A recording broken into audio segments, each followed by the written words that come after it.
Hello, we are on day 6 of our mini course, the 7 Days of the Shadow. I hope that this has been something healing and helpful for anyone who's been watching. And today we are diving, as we move up in our energetic anatomy, we are diving into something that I'm calling the mind virus. So we have seen with the spread of COVID that a virus or that pandemic, something that takes over, an illness, a sickness, can spread. And we have seen how COVID has spread and how there's this need to isolate, to move away from it, to make sure that we don't catch the virus because it can make us very, very sick. But what we're not as present to is that there are viruses of the mind that we are catching all the time, that we're surrounding ourselves in all the time, that we are actually exposing ourselves to all the time without realizing how many symptoms we are having as a result of picking up this virus. So for all of us, when we are in a healthy, relaxed state of being, when we are in our openness, when we are in our compassion, when we're in ease, we have the ability to make incredible decisions. We have the ability to have insight, clarity, inspiration. That's when our creative energy actually flows the best. For most of us, we spend 70%, upwards of 70% of our lives in stress response. And when your body is in stress, 100% of your body's resources has to go to try to solve the problem of that stress. So what we don't realize is how susceptible we are all the time to putting ourselves in harm's way of stress, of living in stress, of living with stress we don't even know we're living with, and not realizing how it's slowly eroding and causing us to be sick. And so this is the mind virus that we're talking about today, is that we tend to make decisions from a place of feeling into our sickness and not feeling into our wellness. And so it shows up as a shadow in several ways. We want to fight, we want to flee, or we want to freeze. And when we're in any of those states of mind, we are not going to make healthy decisions. We're not going to be whole and complete. And so what we want to learn is how to integrate those parts of ourselves, how to say, I can see and witness those parts of myself, but I can learn how to make decisions from a different place. When we're not witnessing these parts of ourselves, these happen on autopilot. That's why this is a shadow that we need to integrate. Because when it hasn't been integrated, it's just running on autopilot and we don't know that it's running. And when something is running and we don't know it is, that's when it's the most dangerous. So we want to pull back our gaze. We want to be able to see these states of being that we get in and say, oh, what am I doing to cause myself to be in those states of being? And what can I do to not make decisions and not move from the advice or evidence that the mind is giving me when it's sick? Because as we know from the lovely book, The 4 Agreements, one of the 4 agreements is always do your best. And your best is different when you're well and when you're ill. And so when you're ill, your decision-making patterning and things are different. And you still want to be able to do your best from that space, but you also want to know that you're not making choices and decisions from your highest place. When you're in an anxiety response, when you're in a fear response, you're not making the same quality of decision for your life as you would make from a place of safety or a place of relaxation. So we first want to identify how these show up so we can learn how to integrate. So the sickness of the mind can start from a place of fight, and that can look like rage, anger, frustration, and irritation. And we know this, the really easy example is try memorizing your lines while you're in a state of rage or while you're in a state of irritation or frustration. How much of the time does it feel like it happens that you are wishing for an audition, you're hoping you're going to get an audition, and you finally get one, and when you get one, you've just had a fight with your partner, or something just came up that's really detrimental, that's taking your focus away, and you feel so frustrated? Well, naturally, if you were in a more relaxed state, maybe you only need like 20 minutes to work on your scene and you'll be good. But in this state, those 20 minutes that you're spending on the scene, you're distracted, you're somewhere else, you're texting angrily, you're not focused, and so you're not able to have the same quality of action, and therefore the quality of what comes from that action. The other place that we can come from is the flight, and that's a place of panic, a place of fear, a place of worry, a place of concern, a place of anxiety. When you're making a decision about your life, being in a state of mind of worry, you're not making the clearest decision that you could for your life, because you're letting the fear, the concern dictate what the safe choice is, not the best choice. The next place that we can make decisions from is the place called freeze. And this is a really detrimental state because this freaks our nervous system out so much. It puts us in the state of I can't handle anymore, I can't. And so it puts us in a state of wanting to completely shut down. Once we get to this state, we get into disassociation, we get into numbness, depression, helplessness, conservation of energy because we're afraid we're going to be attacked. We get into shame or shutdown, hopelessness, preparation or thoughts of our own death, or the feeling of being trapped. The pessimistic attitude, this is never going to end, I'm never going to get out of this. Now, what you might notice is that at various stages during this pandemic, you've been in different aspects of this. So maybe at the beginning, it was irritation or anger. I don't want my life to be impacted. I have to cancel this trip. Oh, I'm annoyed. Oh, this is stupid. Oh, I don't want this. Maybe at some point it turned into panic. Maybe at some point it turned into worry and concern. Maybe at some point you're like, I can't watch so much of the news anymore because I'm starting to get so stressed out that my body's in fight or flight all the time. And then maybe for some of us, it transitioned into this freeze. I feel depressed. I feel helpless. I feel trapped. I feel like this is never going to end. I feel so that death is so present. I'm seeing people I love die. I don't know how to process it. I'm shut down. I'm asking myself, is this what life's always going to be? Is life ever going to be the way it was? And it causes me to feel tremendous apathy or depression. And so when the external world, and we're responding to the external world or reacting to the external world, and we're in any of these states of being, we have stepped out of our clarity. We've stepped out of our power. But it's important to understand and witness these parts of ourselves because we're in these parts of ourselves a lot. But it's saying in the same way we don't look at a tantruming child and expect them to behave in a certain way, we can't look at ourselves and expect for ourselves to be nailing auditions and doing all the right action steps and making tons of money and taking names and being a boss. If we're in any of those states of being, we have to take care of ourselves. We have to take care of ourselves. We have to integrate the parts of ourselves that feel scared. We have to integrate the parts of ourselves that feel angry. We integrate the parts of ourselves that feel anxious and depressed and like this is never going to end. We hold them close and we say, what do you have? What information do you have? What information do you need? And then I'm going to go over here into what the yogis call the heart mind, the heart integrated mind. And I'm going to make my choices from there. Because we all know that attempting to go nail an audition after we've been in any kind of like compare and despair in the waiting room is not going to help. We know that when we've watched too much news and we're feeling anxious, it's not a good time to have a conversation with someone. We know that trying to motivate ourselves to be more productive by shaming ourselves is not going to lead to great writing. We know that when the mind virus is present, in the same way a physical virus is present in the body, you need to stop, you need to rest, you need to take care of yourself, you need to have the chicken soup and the fluids and the sleep and the salt baths. And so when the mind virus is present, it's like, what do I need to take care of myself now? What do I need to get the symptoms down of this sickness so that I can get back into my health, back into my heart mind, and make choices for my life from there? So the goal of this unity of the heart-mind is that we get into openness and curiosity. We feel grounded, we feel present.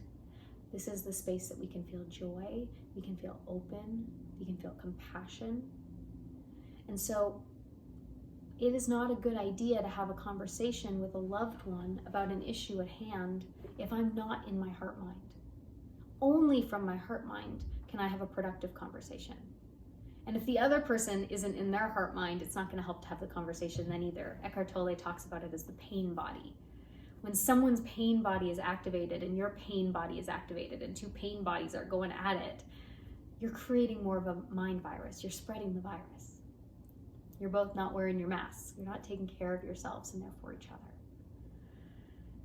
And so, as a method of integration, let's meet the mind and let's meet the heart mind. So I invite you to close your eyes, take a comfortable seat or lie down if that feels better for you.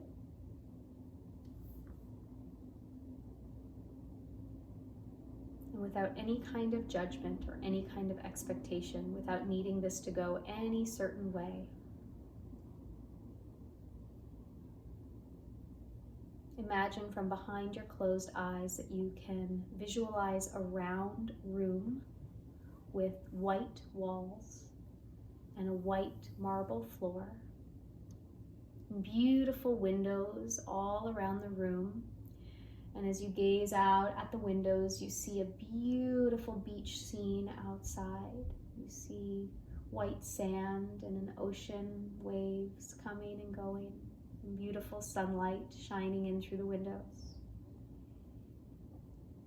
And you find yourself sitting in a white chair in the very center of this round room. And sitting right in front of you is another white chair, and it's empty. And over to your right, there is a door, and the door is closed.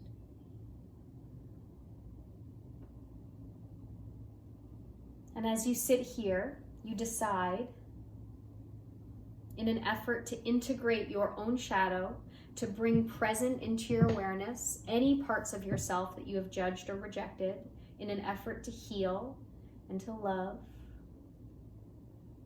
You invite your mind virus, your inner critic, the parts of you that are rageful and angry and frustrated and irritated or in panic or fear or worry or concern or disassociated or numb or depressed or helpless or shaming or hopeless or trapped. Invite that part of you to enter the room, and you hear a knock at the door, and the door opens and you see a personification of this, your mind virus, enter the room, enter the space. And just see what it looks like. This is the personification. It could be an animal or a person. This is your mind virus. And it sits in front of you in the chair. Maybe it crawls over, it makes its way to the chair in front of you. And as you gaze at it, you see its sickness. And you see that this is the thing that's been telling you all those negative, detrimental thoughts about yourself this whole time. Now you see it right in front of you, right in front of your eyes.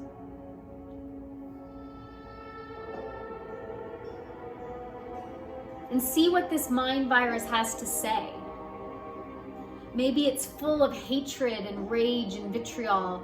Maybe it's full of panic and despair and having anxiety. But can you sit and watch and witness without being affected? It's not doing it to you. It's doing it to itself. And you are watching the same way you would sit in the comfort of your living room and watch a television show. It's not happening to you. You are witnessing it. Witness the mind virus. Notice what it says, how it moves.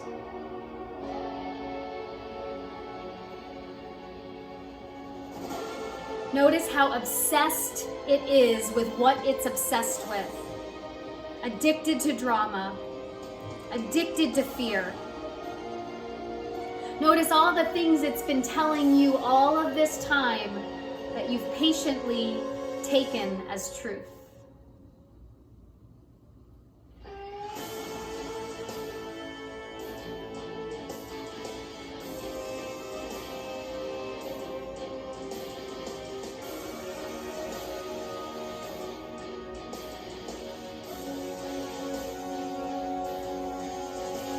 You can see it for the scared,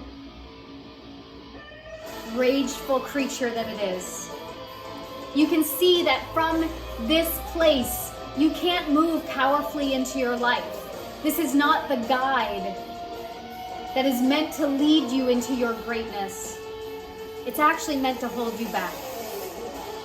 It doesn't have any truth to share. It only has fear and projection. It doesn't take any responsibility. It only blames. It doesn't care. It only causes pain.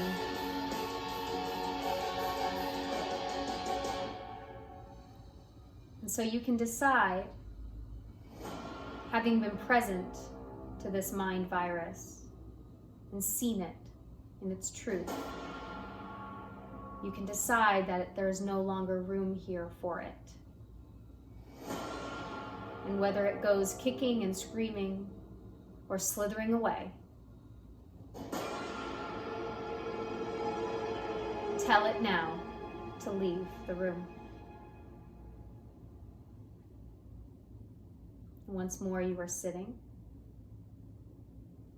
in this room alone. The door is closed, the empty white chair in front of you.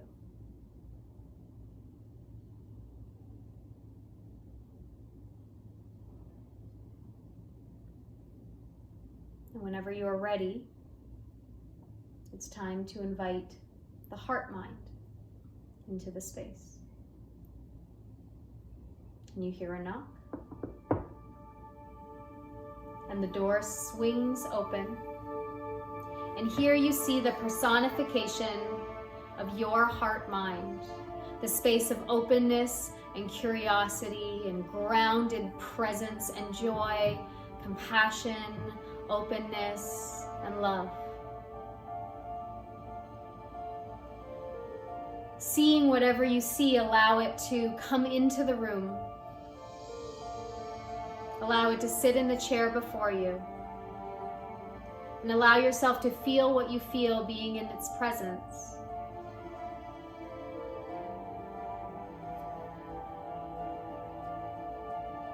The heart mind has wisdom for you. The heart mind knows what choice to make. It knows how to guide you.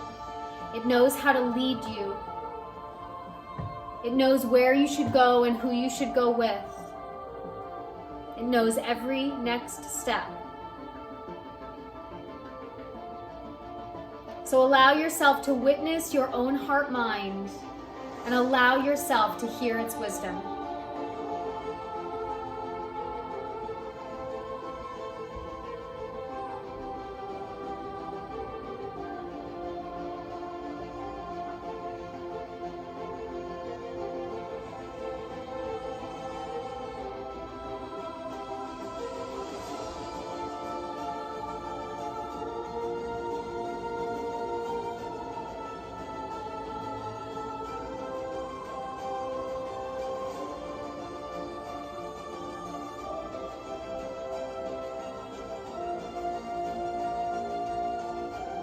And now in their infinite wisdom and open-heartedness, the door opens again. And the heart mind invites into the room the mind virus. And together, the three of you in this space come together, integrating, giving love, giving support, giving care and nurturing to the parts of you that need it, and giving power and authority to the parts of you that deserve it.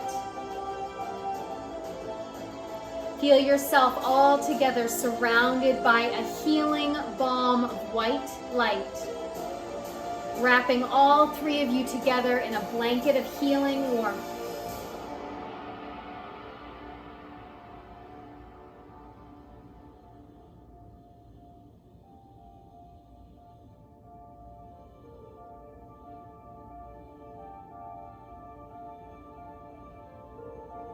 Merging all these energies together, allowing yourself the wisdom that the virus of the mind needs needs your healing love, and the heart mind needs authority to guide your life. And as you grant both, and so it is, the entire scene begins to dissipate. And you soon find yourself slowly integrating back into the space of this moment, into your body. Taking a deep breath in, filling from your toe tips to your fingertips to the crown of your head, a full integration, mind, body, breath.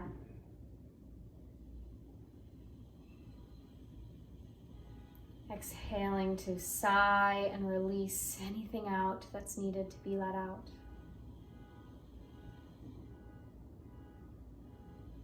When you're ready, opening your eyes. And if you want to take a little journal practice with your meditation experience, just noticing the mind virus is not the captain of the ship. The mind virus needs to be laid down in a bed, deep underneath the ship, comfortable with a little light, water, food, a warm blanket. It needs to be cared for. It needs to be made to feel safe. And the heart mind is the captain of the ship. And you can let them lead. And so when you notice in your life the mind virus, the stress, the anxiety, the lethargy, the rage coming up to tell you what to do, soothing it, take some rest. I hear you. I love you. I'm here to take care of you. And the heart mind is guiding this practice and this process. And I devote, when I hear the mind virus arrive, I nurture it and I surrender it and I let the heart lead.